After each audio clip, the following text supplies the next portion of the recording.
The goal of this video is to explain how Bitcoin works under the hood, to give a clearer idea of what it really means to own, send, or mine Bitcoins.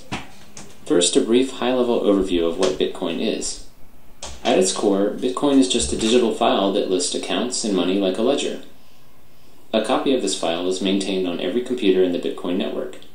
These numbers don't represent anything in the physical world. They only have value because people are willing to trade real goods and services for a higher number next to their account and believe others will do the same. The numbers only have value because we believe they have value, just like any other fiat currency. To send money, you broadcast to the network that the amount on your account should go down and the amount on a receiver's account up. Nodes or computers in the Bitcoin network apply that transaction to their copy of the ledger and then pass on the transaction to other nodes. This, with some math-based security, is really all there is, a system that lets a group of computers maintain a ledger. While this may sound similar to the way a bank maintains a ledger, the fact that the ledger is maintained by a group rather than a single entity introduces a number of important differences. For one, unlike a bank where you only know about your own transactions, in Bitcoin everyone knows about everyone else's transactions. Also, while you can trust your bank, or you can at least sue it if something goes wrong, in Bitcoin you're dealing with anonymous strangers, so you shouldn't trust anyone. The Bitcoin system is amazingly designed so that no trust is needed. Special mathematical functions protect every aspect of the system. The rest of this video will explain in detail how Bitcoin allows such a group of strangers to manage each other's financial transactions. At a basic level, for Alice to send money to Bob, she simply broadcasts a message with the accounts and the amount. Send 5 Bitcoins from Alice to Bob. Every node that receives it will update their copy of the ledger and then pass along the transaction message. But how can nodes be sure that the request is authentic, that only the rightful owner has sent the message? Bitcoin rules require a kind of password to unlock and spend funds, and this password is what's called a digital signature. Like a real handwritten signature, it proves the authenticity of a message, but it does so through a mathematical algorithm that prevents copying or forgery in the digital realm. Unlike a simple static password, a completely different digital signature is required for every transaction. Keep in mind that in Bitcoin, you're dealing with complete strangers, so you never want to reveal a password that could be copied and reused by someone else.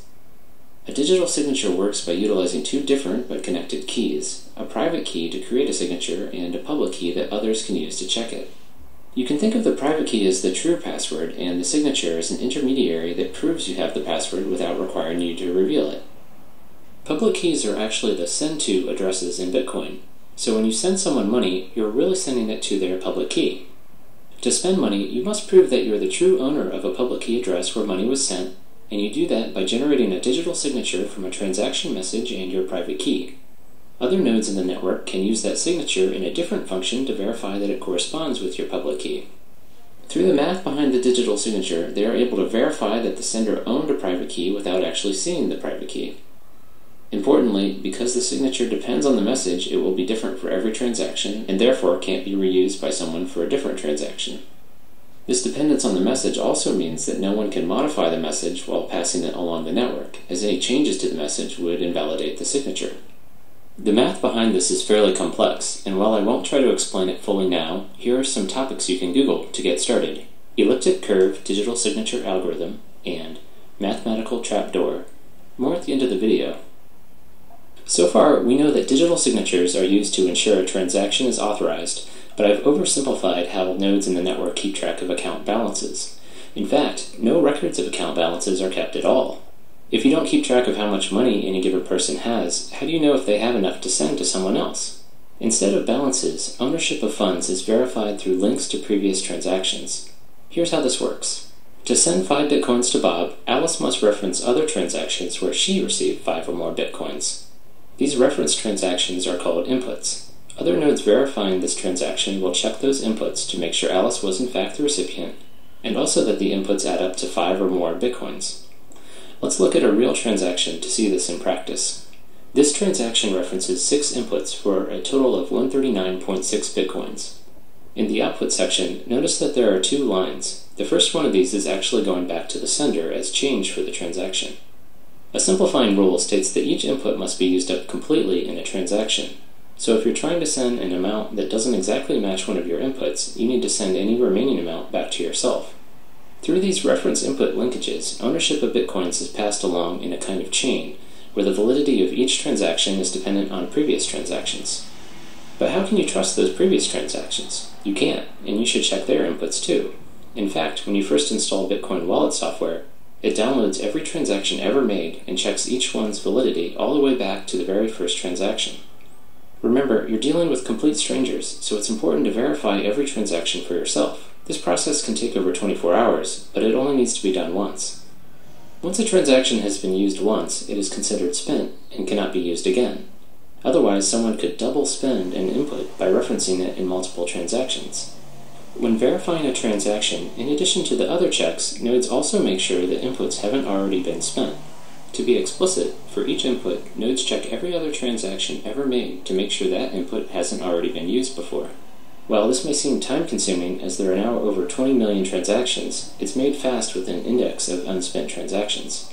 So instead of a ledger of balances, Bitcoin nodes keep track of a giant list of transactions. Owning Bitcoins means that there are transactions in this list that point to your name and haven't been spent, or in other words, used as inputs in other transactions. One interesting consequence of this ownership structure is that figuring out your own balance requires iterating through every transaction ever made and adding up all your unspent inputs. Another interesting note about transactions is that the system can support more complex ones than simply sending funds to one person. You may have noticed a cryptic-looking line of text in the output shown previously. It turns out that outputs are more like puzzles to be solved rather than simple to addresses. Rather than emailing, sending money in Bitcoin is more like putting money in a public locker and attaching a math puzzle that must be solved to open it. The puzzle is defined using a special scripting language, and while it's typically designed so that only a single owner of a public key can solve it, more complex conditions are possible. For instance, 2 out of 3 signatures could be required for an escrow-based transaction. Another example is the very first Bitcoin transaction ever made, which was a puzzle that anyone could solve. While most Bitcoin software hides the scripting layer for you, you're free to write your own software and claim conditions, although this can be risky. Over 2,600 Bitcoins were lost in one batch of transactions due to a malformed address. This highlights an important part of Bitcoin. As there is no bank or credit card company you can appeal to, any user error mistakes can result in permanent loss of Bitcoins. And not just from your own account, but from the Bitcoin economy overall. If you lose your private key, any funds associated with the corresponding public key will be gone forever. Because people will likely lose private keys due to hard drive crashes and insufficient backups, this means the Bitcoin currency will eventually be a deflationary one. Before explaining the final piece that secures Bitcoin, mining, I want to highlight a few points about anonymity in Bitcoin. If you access Bitcoin through a Tor network that hides your IP address, you can use Bitcoin without ever revealing anything more than your public key. And to avoid someone linking your transactions together, remember they're all publicly stored on every computer, you can generate a new public key for every incoming transaction. It is possible, however, to inadvertently link public keys together. In the transaction shown earlier, 6 input transactions were used as sources, and despite the fact that all those inputs were sent to different addresses, they all became linked in that transaction. The sender proved that he owned all of those addresses by supplying the digital signature to unlock each one. Researchers have in fact used these links to study Bitcoin user behavior. You might think that generating a public key receiving address could potentially create a link to your true identity, but even this step is anonymous, and amazingly can be done with no connection to the network. You simply click a button in your wallet software and it randomly generates a new private and public key. Because there are so many different possible addresses, there's no reason to even check if someone else already has that key. Compare this to signing up for an email address where almost everything you might try has been taken. In fact, if you did get someone else's key, you would have access to all their money. This is the total number of possible Bitcoin addresses. These large numbers protect the Bitcoin system in several ways, so it's useful to try to appreciate just how big they are. Some estimates for the number of grains of sand in the entire world are around 7.5 million trillion. Now imagine that every grain of sand represented an entire other Earth of additional grains, and you're still much smaller than the possible number of Bitcoin addresses. Let's recap Bitcoin security so far. By verifying the digital signature, we know that only the true owner could have created the transaction message. And to make sure the sender actually has money to spend, we also check each referenced input, making sure it is unspent. But there is still one large security hole in the system that can make this unspent check unreliable, and this has to do with the order of transactions. Considering that transactions are passed node by node through the network, there's no guarantee that the order in which you receive them represents the order in which they were created. And you shouldn't trust a timestamp because someone could easily lie about the time a transaction was created. Therefore, you have no way to tell whether one transaction came before another, and this opens up the potential for fraud. A malicious user, Alice, could send a transaction giving money to Bob, wait for Bob to ship a product, and then send another transaction referencing that same input back to herself. Because of differences in propagation times, some nodes on the network would receive the second double spending transaction before the one to Bob. And when Bob's transaction arrived, they would consider it invalid because it's trying to reuse an input. So Bob would be out both his shipped product and his money. Overall, there would be disagreement across the network about whether Bob or Alice had the money because there's no way to prove which transaction came first. In light of this, there needs to be a way for the entire network to agree about the order of transactions, which is very much a daunting challenge in a decentralized system. Bitcoin's solution is a clever way to both determine and safeguard the ordering through a kind of mathematical race. The Bitcoin system orders transactions by placing them in groups called blocks and linking those blocks together in something called the blockchain. Note that this is different from the transaction chain we discussed earlier. The blockchain is used to order transactions, whereas the transaction chain keeps track of how ownership changes. Each block has a reference to the previous block, and this is what places one block after another in time. You can traverse the references backwards all the way to the very first group of transactions ever made. Transactions in the same block are considered to have happened at the same time, and transactions not yet in a block are called unconfirmed or unordered. Any node can collect a set of unconfirmed transactions into a block and broadcast it to the rest of the network as a suggestion for what the next block in the chain should be. Because multiple people could create blocks at the same time, there could be several options to choose from. So how does the network decide what should be next? We can't rely on the order that blocks arrive because, as explained with transactions above, they may arrive in different orders at different points in the network. Part of Bitcoin's solution is that each valid block must contain the answer to a very special mathematical problem. Computers run the entire text of a block plus an additional random guess through something called a cryptographic hash until the output is below a certain value. A hash function creates a short digest from any arbitrary length of text. In our case, the result is a 32-byte number. Here are some examples of the specific hash function Bitcoin uses, SHA-256. Note how much the output changes in result of a single extra period at the end of the third example. The output is completely unpredictable, so the only way to find a particular output value is to make random guesses. It's very much like guessing the combination to a lock. You might get lucky on your first guess, but on average it takes many guesses. In fact, in Bitcoin, it would take a typical computer several years of guessing to solve a block. With every computer in the entire network all guessing numbers, it takes about 10 minutes on average for someone to find a solution. The first person to solve a math problem broadcasts their block and gets to have their group of transactions accepted as the next in the chain. The randomness in the math problem effectively spreads out when people find a solution, making it unlikely that two people will solve it at the same time. Occasionally, however, more than one block will be solved at the same time, leading to several possible branches. In this case, you simply build on top of the first one you received. Others may have received the blocks in a different order and will be building on the block they first received. The tie gets broken when someone solves the next block. The general rule is that you always immediately switch to the longest branch available. The math makes it rare for blocks to be solved at the same time, and even more rare for this to happen multiple times in a row. The end result is that the blockchain quickly stabilizes, meaning that everyone is in agreement about the order of blocks a few back from the end of the chain. The fact that there's some ambiguity in the end of the chain has some important implications for transaction security. For instance, if your transaction finds itself in one of the shorter branches, it will lose its place in line within the blockchain. Typically, this just means it will go back to the pool of unconfirmed transactions and be included in a later block.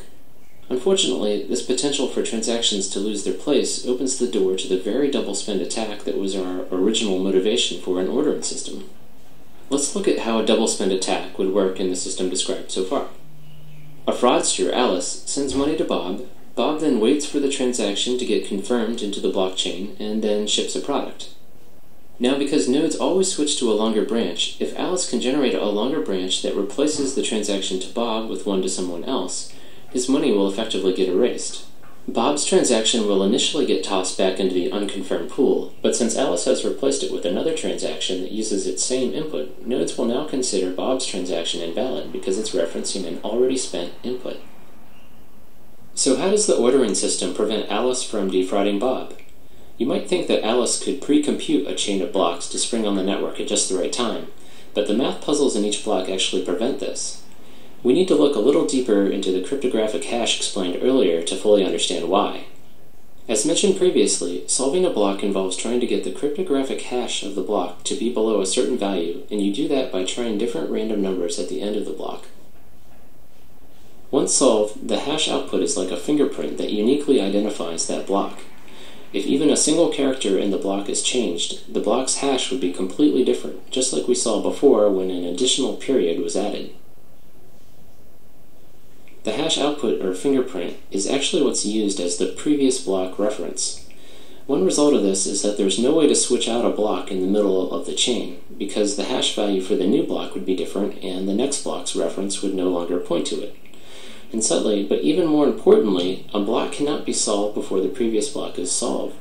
The previous block reference is part of the text that goes through the hash function, so any changes to it would require resolving. Getting back to Alice, this is why she can't pre-compute a branch. She can only start solving blocks once the block she wants to build on is solved, and its hash value is known. She is therefore in a race with the rest of the network until Bob ships a product, which is when she wants to present a longer branch. One last question is whether Alice might be able to outpace everyone if she had an extremely fast computer, or perhaps a room full of computers. But even with thousands of computers, she would be unlikely to win the race to solve a block, because she isn't racing any one computer, but rather the entire network. You can think of it like a lottery. She can operate thousands of computers, or equivalently buy thousands of lottery tickets, but even then, it's much more likely that someone else would win. She would need control of half the total computing power in the entire network to have a 50% chance of solving a block before someone else, and much more to have a high probability of winning several blocks in a row faster. So transactions in the blockchain are protected by a mathematical race, one that pits an attacker against the entire rest of the network. A consequence of blocks building on top of each other is that transactions further back in the chain are more secure. An attacker would have to outpace the network for a longer amount of time to carry out a double spend attack, or placing a block further back in the chain. So the system is only vulnerable to a double spend attack near the end of the chain, which is why it's recommended to wait several blocks before considering received money final. One last comment on the blockchain before explaining the final pieces of the Bitcoin system. Amazingly, nothing described so far requires any trust. When you receive information from strangers in the Bitcoin network, you can check for yourself that block solutions are correct. And because the math problems are so hard, you know that there's no way any attacker could have generated them on their own. The solutions are proof that the computing power of the entire network was brought to bear. Now that we've discussed how money is transferred through digital signatures and transaction chains, and how the order of those transactions is protected in the blockchain, let's go over the final piece, where Bitcoins come from. To send money, you must reference a previous transaction where you were the recipient, but how do coins get into this ownership chain in the first place? As a way to slowly and randomly generate and distribute coins, a reward is given to whoever solves a block. This is why solving blocks is called mining, although its real purpose is to verify transactions and safeguard the blockchain. Every 4 years, the block reward is cut in half, so eventually no more coins will be released. About 21 million in total will be created. Bear in mind that you can send down to 1/100 millionth of a Bitcoin, so the total number available will likely not limit the currency's usability. Once the block rewards cease, what incentive will miners have to process transactions? In addition to the block reward, miners also get any transaction fees that can optionally be included with transactions. Right now, miners will include transactions with no fees into blocks because their main incentive is the block reward. But in the future, transactions will likely be processed in order of the fees attached, and ones without fees will likely be ignored. So sending money in Bitcoin will probably not be free, but will hopefully still be cheaper than current credit card fees. As mentioned before, on average, it would take several years for a typical computer to solve a block, so an individual's chance of ever solving one before the rest of the network, which typically takes 10 minutes, is very low. To receive a steadier stream of income, many people join groups called mining pools that collectively work to solve blocks and distribute rewards based on work contributed. These act somewhat like lottery pools among coworkers, except that some of these pools are quite large and comprise more than 20% of all the computers in the network. The fact that some of these pools are so large has some important implications about security. As mentioned before, it's very unlikely for an attacker to solve several blocks in a row faster than the rest of the network, but it is possible, and the probability increases as the attacker's processing power gains in proportion to the rest of the network. In fact, one of these money pools, BTC Guild, has solved 6 blocks in a row by itself and has voluntarily limited its members to ward off distrust in the entire Bitcoin network. Even with substantial computing power, the farther back in the blockchain a transaction gets, the harder it would be for an attacker to change it. The current recommendation is to wait for a transaction to make it into at least 1 block or get 1 confirmation before considering it final. And for larger transactions, wait for at least 6 blocks. In light of BTC Guild's ability to solve 6 blocks in a row, you might want to wait even longer. By design, each block takes about 10 minutes to solve, so waiting for 6 blocks would take about an hour. Compared to the several seconds a credit card transaction takes, waiting this long for a confirmation may seem burdensome, but keep in mind that credit card customers can claim a stolen card months later to have charges reversed from merchants, called chargebacks, so Bitcoin is actually much faster from a merchant's perspective. The particular choice of 10 minutes was somewhat arbitrary, but extremely short times could lead to instability and longer ones would delay confirmations. As more computers join the network and specialized hardware is designed specifically for mining, the block solution time would get very small. To compensate, every 2 weeks, all the Bitcoin software recalibrates the difficulty of the math problem to target 10 minutes. For comparison, a similar digital currency called Litecoin has been able to operate with a 2.5-minute block time. In summary, Bitcoin is a mathematically protected digital currency that is maintained by a network of peers. Digital signatures authorize individual transactions, ownership is passed via transaction chains, and the ordering of those transactions is protected in the blockchain. By requiring difficult math problems to be solved with each block, would-be attackers are pitted against the entire rest of the network in a computational race they are unlikely to win. Bitcoin promises many interesting ideas, such as insulation from government meddling, anonymity, and potentially lower transaction fees. It also has many challenges, as it is currently very difficult to exchange Bitcoins for other currencies, and it has been cited as a haven for illegal activity and tax evasion, so governments may try to ban it. Also, the mathematical race that protects the blockchain uses a substantial amount of electricity. If you'd like to view a written version of this video, you can find one on my personal blog, imponderablethings.com. The blog also has some additional explanations of the math behind the digital signatures and cryptographic hashes that underlie the system.